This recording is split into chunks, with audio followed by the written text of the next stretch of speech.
Okay. Happy Halloween, everyone.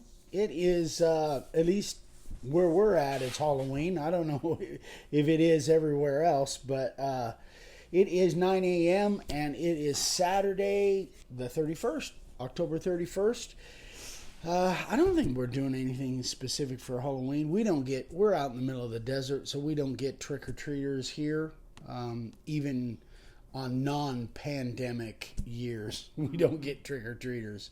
Everybody's on 1 and 5 acre lots out here, so, which is just fine with us. We do get the grandkids that come over, I think. Are they coming over? I don't know. Yeah, I think they got other plans as well. So, anyway, we have got a ton to share this morning. First things first. Chris Miller says, Happy Halloween, send candy. First things first, I got another shop show off here from Tim Graves. So let's see how that shows up. He's obviously got some DeWalt routers, got a sander there, nice collection of clamps over here. You want me to zoom in on it? Maybe I can do that. Maybe that will. Let's see. Yeah, I'm sorry. I was watching Vicky's phone and I forgot I'm supposed to talk too. Anyway, Tim Graves, that is a working shop, folks. You want to know what a working shop looks like? That is a working shop. That would be a very clean version of our shop. Very clean. But great job, Tim. You got some organization going there. Good for you, buddy. Very nice. So if you guys want me to show pictures of your shop, email me pictures, eric@makeawoodsign.com. I'm happy to show them off for you. And while I'm talking about that, if you want to be part of the Sign Carver directory, and if you haven't seen that, you could go over to the website, makeawoodsign.com, and I have a Sign Carvers directory that I think we just added a few new people to it. So if you guys want to be part of that, send me a couple pictures of signs that you've made. I'll take a look at them and kind of judge whether we can put you in the Sign Carver directory, but almost everybody gets in there. So that's that. And here is the monthly template. We showed it on the video last night on the YouTube Live, but since we're on Facebook now, and I carved a version of it in a piece of oak. Pretty happy with the way it came out. Yeah, that's showing up all right. Yeah. What? You wait for it because we're hesitating. Don't wait. Yeah. Just keep talking. Okay. Well, I just want to make sure it's showing up. Yeah. But it looks like it is. So this is the monthly template for premium members. And it will be for everybody else that's not a premium member. It'll be on the website probably this afternoon. I got the pictures done. This weekend for sure. And then we are actually going to give this away this coming Friday, whatever date that's going to be, probably about the 5th or 6th, the next Friday. We are going to be giving this away to somebody on our YouTube Live. So if you guys want to tune in for that, come check it out. Let's see. Jason Harrison said could do with a litter or garbage picker upper to hold things up to the camera. One of those. Oh yeah, one of those little gripper things. That's a good idea. There you go. Or longer arms. All right, so I want to talk about. Do you want me to do my thing, or do you want to? Okay. All right. So I got an email from Mike McKnight, and he said I finished watching your dad's video number 42. Hashtag 42, and that's one of the videos where we were cutting shapes with the router. He said, I just finished making 3 ribbon signs using a template. On every sign I had tear out when it came to the portion where the ribbon just juts out 3/8 of an inch or a half inch or so. I traced the template onto the board that I was using to make a sign. Then I cut the pattern out on the bandsaw within maybe 1/8 of an inch of the trace line. I did not use a spiral upcut bit. I used a flush trim bit. I believe in your dad's video, he was using a spiral upcut bit. So, first things first, if you guys want to cut shapes with your router, we have a whole playlist on the YouTube channel on exactly how to do that. I think there's like 20 videos in there. But I'm going to go over the basics. Now, I know exactly what happened on Mike's deal, and I'm going to go over why that happened. First things first, if you guys don't know what a flush trim bit is, this is a flush trim bit. And there are different versions. This is a really old one. They now make flush trim bits that have bearings at the bottom, bearings on both sides. They make them with multiple. This has got 3 flutes, but they make them with more flutes than that. They even make a spiral flute, multiple spiral flutes on trim bits. Just super fancy trim bits. This is an old basic one that we've had around. I hardly ever use it, but I've got it. So what happened in this particular instance, what happened was, and the worst thing that you can do is use a bandsaw or a scroll saw and trim close to the line, and then expect to cut it with a router and not have it chip out. And here's the reason why. Well, there's a couple different reasons, but there's a basic reason. So here is a pattern that we use. This is made out of HDPE. We don't really use these much anymore because we don't make cutout patterns out of MDF for sale like we did for decades. Now we just make them out of paper, and we have videos to show you how to take the paper one and make your own cutout patterns. Yeah, I knew this was going to be a lot here. But anyway, so what happens with these, if you guys aren't familiar, this is a cutout pattern. When you have one of these made, the worst thing you can do is put this thing, if you're going to cut it with a bit, put it close to the edge. If you do that, well, let me see. Let me put it in the corner. If I tried to use my router now and cut that, it would split out here and it would split out here, or tear out. I call it split out, tear out. You want to have meat around that thing all the way around, so there's nothing to break out there. It's not that it couldn't break out, because it could, but it's much less likely to break out. Why is that? Because, and I went over... Is that? Funny you should ask. It's like I hear these words in my head. The rotation of the cutter is, you've got, the rotation of the cutter is going this way. I'm hoping this shows out. So if you were to, this is what we would call, let me make sure I'm looking, yeah. This is what we would call a climb cut, when you were going in this direction. And as that bit rotates, it pushes on. And you can, and this is, by the way, I've showed these before. This is a printout from Stumpy Nubs. Huh? Hold it away from your face. Oh, this is a printout from Stumpy Nubs. I took screenshots, and he's got a great video on this. And these are just screenshots that I took off of his video. But anyway, so this is a climb cut. And when you're using a climb cut, you're pushing the wood fibers in toward the wood. So you got to go the right direction. If you go the wrong direction, what happens is you get tear out. And so this, again, your bit turning one direction, and it's now pulling the fibers away from the board. And I can't see it from the back side, but you're pulling the fibers away. That's where you're going to get tear out. Now, the trick with that is, well, why don't you always go that direction, you may ask.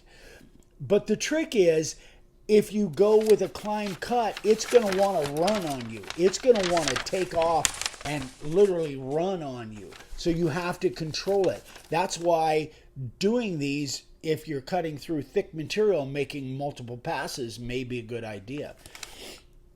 But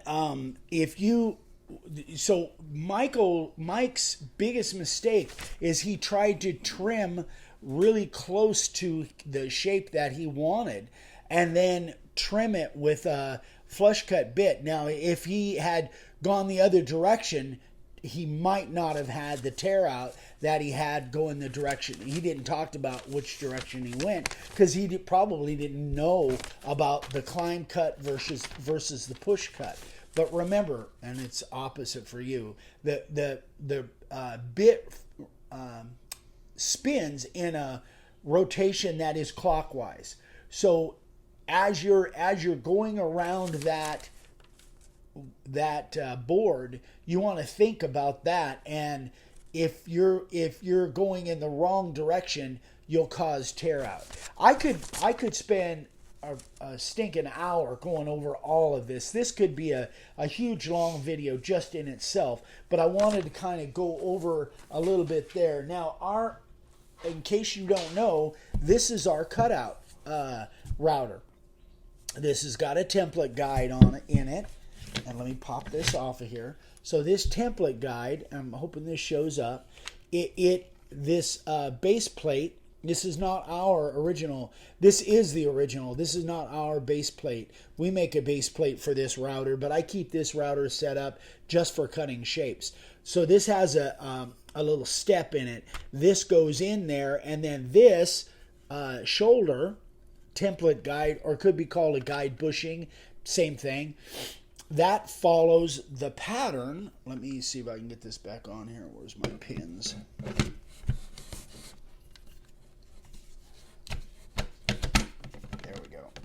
It's almost on.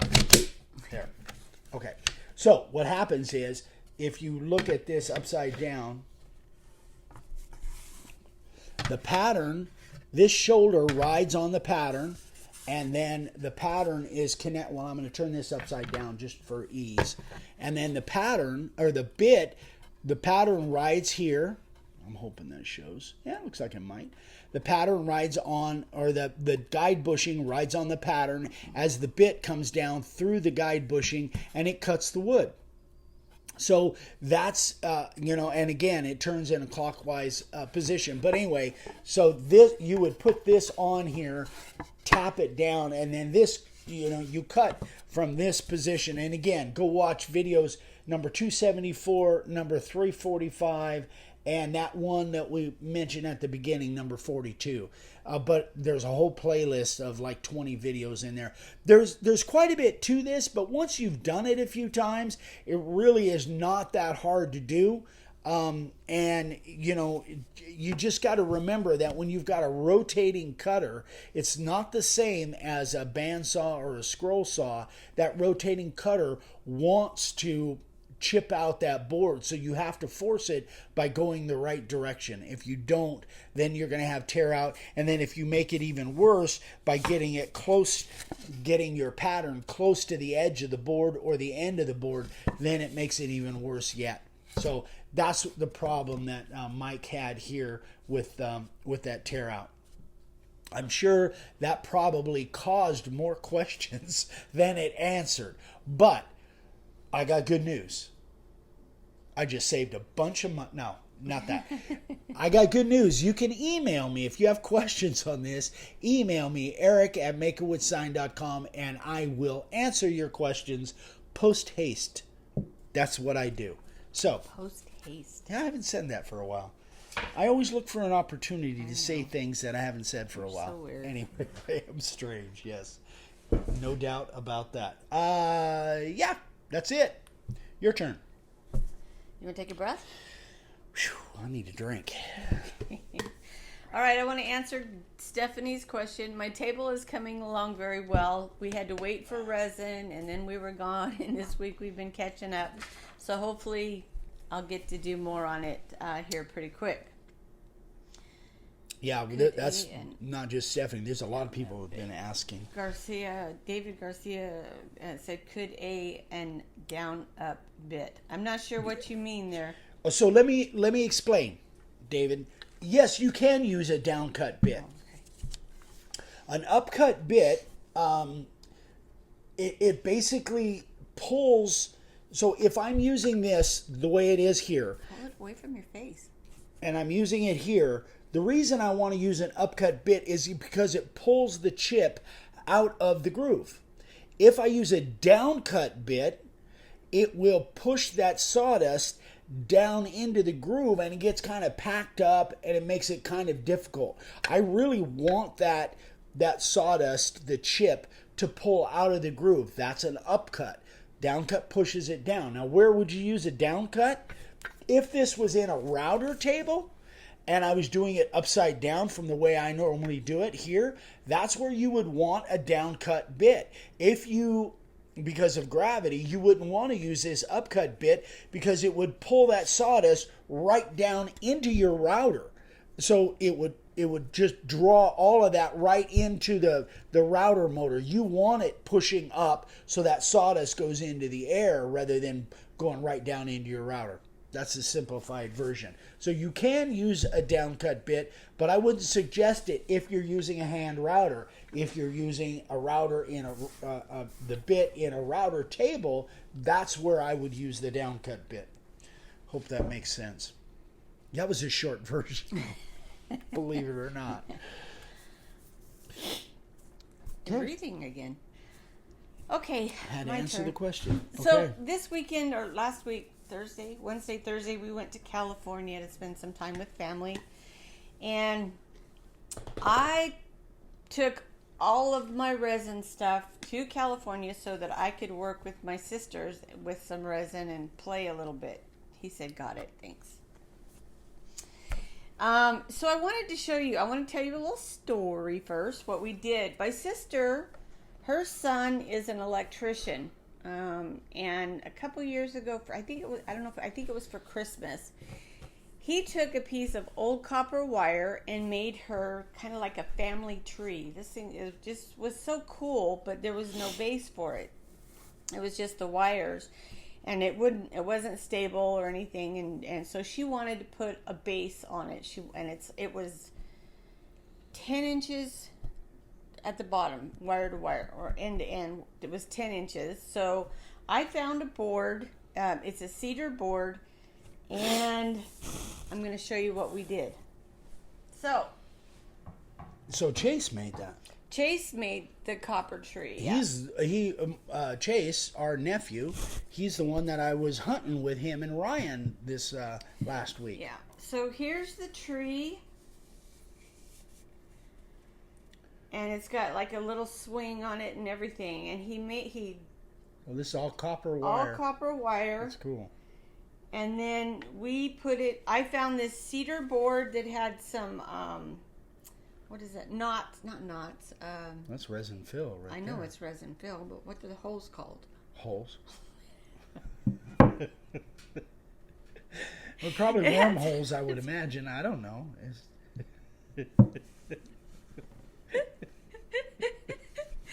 Holes are called holes. Great information for you guys. You didn't know that, did you? I got her going now.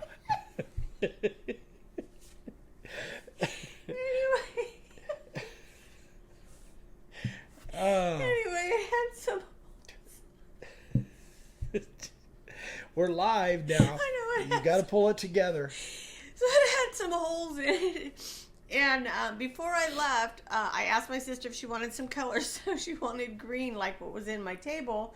So I filled it with green and kind of did a prep on the board. And really took it over there. Nice. And this is what we did.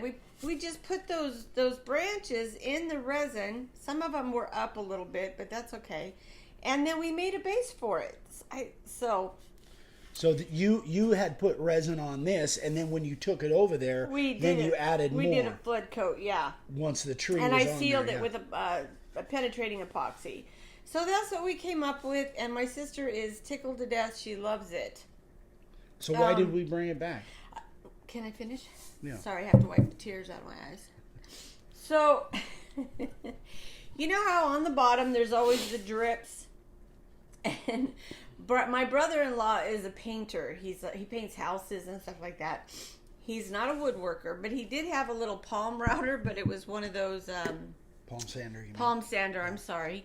It was one of those that had this square disc that you had to put the clamps on it. It's called a sheet sander. Most sander. of you probably would know it as a sheet sander. Anyway, so it did not work. So, because there was a bunch of stuff that needed to be sanded and stuff. So I brought it home so that I could clean it up. I haven't cleaned up the back yet. And anyway, I just wanted to share it with you guys. We'll probably and show be you. going over there for the holidays Yeah, we'll again. be going back. So. This is not something I would ship to her. By the time it got to it, it'd be crushed. But anyway, so I just wanted to share it with you guys and show you what we did here. It really did come out cool. It is gorgeous. So that's completely stuck in. So if you did that, it's not going. Nope. It shakes. That's cool. Anyway, that's all I wanted to share with you. Yeah, very nice. That was it. That's my story. I'm sticking to it. Okay. Oh, well, we've been babbling for a while. So You've been babbling for a while. I've been giggling for a while. Okay. What else we got? Okay. So, you were going to talk about the Black Friday sale. Oh, we are, so you guys know, we don't have any announcements yet on details, but we are having a Black Friday sale. And it will run, well, we don't have a lot of details, but it'll run basically Thanksgiving through Cyber Monday, in essence. So it'll be that 4 days, whatever that is. We'll be having more details on it coming up in the next few weeks. So you guys will have plenty of time to know about it. Yeah, plenty of time. And then give me plenty of time to get ready for it. Yep. Okay, that's about it. I do want to ask a quick life question. Oh. This is what my life question segment. Oh. Thank you, Matt, and thank you everybody that commented on my little tree there. So I read this morning that Sean Connery passed away. He was 90 years old, passed away in his sleep. So we're going to miss his movies or any new movies. But I wanted to ask you guys, what's your favorite Sean Connery movie? Oh, yeah, thumbs up. We forgot to tell them. Yeah, give us thumbs up. Thanks for the thumbs up, guys. Appreciate that. Keep them coming.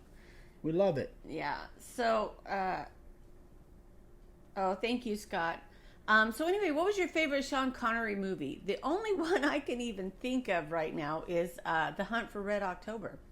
I love that movie. He was amazing. He was awesome. He was terrific in The Untouchables.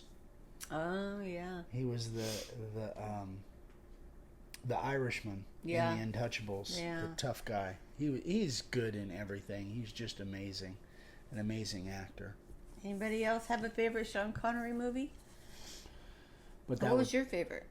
It probably was Hunt for Red October. I mean, he's made so many different movies. I'd have to go through and probably look, Wikipedia kind of thing and look. But he was, man, that Hunt all of the James Bond movies, yeah. That Hunt for Red October, he was awesome. Just amazing. Just amazing. I didn't realize, Untouchables, Indiana Jones. Oh, that's right. That's he right. was the dad. He was Indy's dad. That's right. Best James Bond.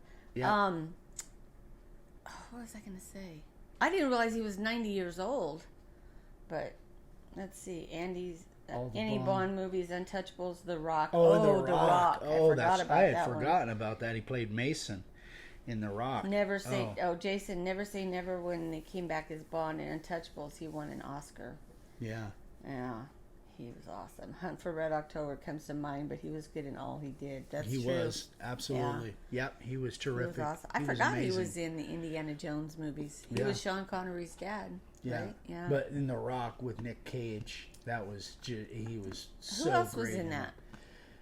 Ed Harris. Oh, Ed Harris see, I like Ed Harris. Kind of the too. good bad guy. He was the general. I've liked Ed Harris ever since that underwater one. What was that one called? The Abyss. The Abyss. Oh yeah. Ed Harris. That was awesome. Anyway. All right, you guys. Well, I got to go get my hair done. Yeah, we got to go to town. I got to do some more filming before we go to town. And hope you guys have a great Halloween. Be safe out there. Yes. Don't be doing anything stupid. What else? What else? Send me your chocolate. Yes. Send chocolate. Yes. Send chocolate. He was an awesome actor. Yes, he was. All right, guys. You have a great weekend. I'm going to go over there and turn this thing off. Okay. And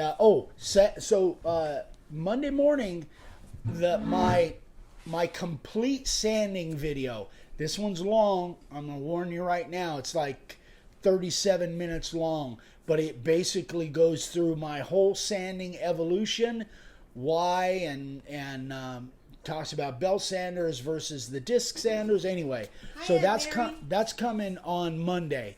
This is one I've been wanting to get to for a long time, but I finally got it done. So anything to do with sanding in regards to carved signs, that video will Aunt help. Mary's here. She says, Hey, "Hello, Aunt my Mary. lovelies." Love you, Aunt Mary. Okay. All right, guys, have a great weekend. If you're out selling, Scott says he's out selling today. Good luck, Scott. Get Go after 'em. him, Scott. Go get him, Anyway, buddy. you guys have a great weekend, and we will see you. Matt Bay says, "Hi, Aunt Mary." We'll see y'all later. We'll Bye. see you on Tuesday. Bye.